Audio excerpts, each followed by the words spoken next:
Ikaw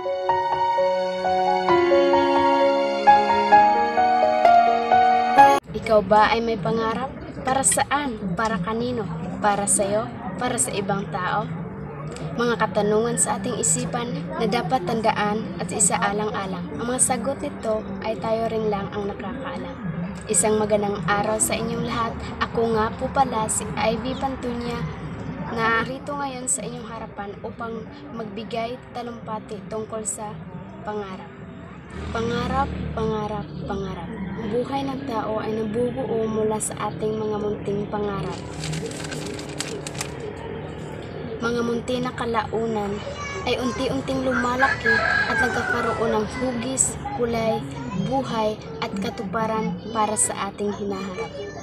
Walang kasing ganda ang bumuo ng mga pangarap sa buhay. Minsan ay umaabot tayong nangangarap ng mga bagay na wala na halos sa realidad at katotohanan. Hindi naman ito masama, lang po natin siseryosohin ito. Ang nabuhay na walang plano at pangarap sa buhay ay siyang maituturing nating masama. Ang pagkakaroon ng mga pangarap ay walang pinipiling edad sa buhay. Lahat ay pantay-pantay. Maging ang mga batang paslit ay mayroon ding mga minimithing gustong makamit. Mayroong kasabihan na mangarap ka rin lang, itodo mo na.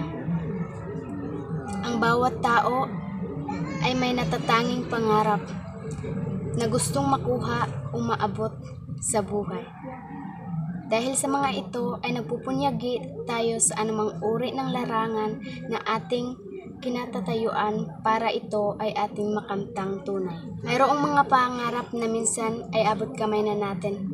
Pero sa mga hindi inaasahang pagkakataon, minsan ito ay naglalahong parang bula. Sa mga ganitong pagkakataon ay huwag tayong mapanibugho at mawala ng pag-asa.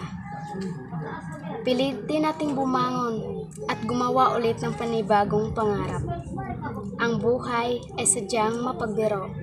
Mayroong mga bagay na talagang hindi tinadhana para sa atin.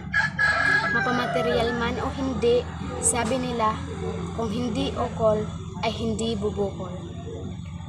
Kapag tayo ay nangarap at hindi natin nakamtan, huwag po tayong malulumbay sa buhay. Maging bukas po ang ating kaisipan, ang bawat araw na biyaya sa atin ng dakilang lumikha na gamitin para sa pagbuo ulit ng mas maganda pang mga pangarap.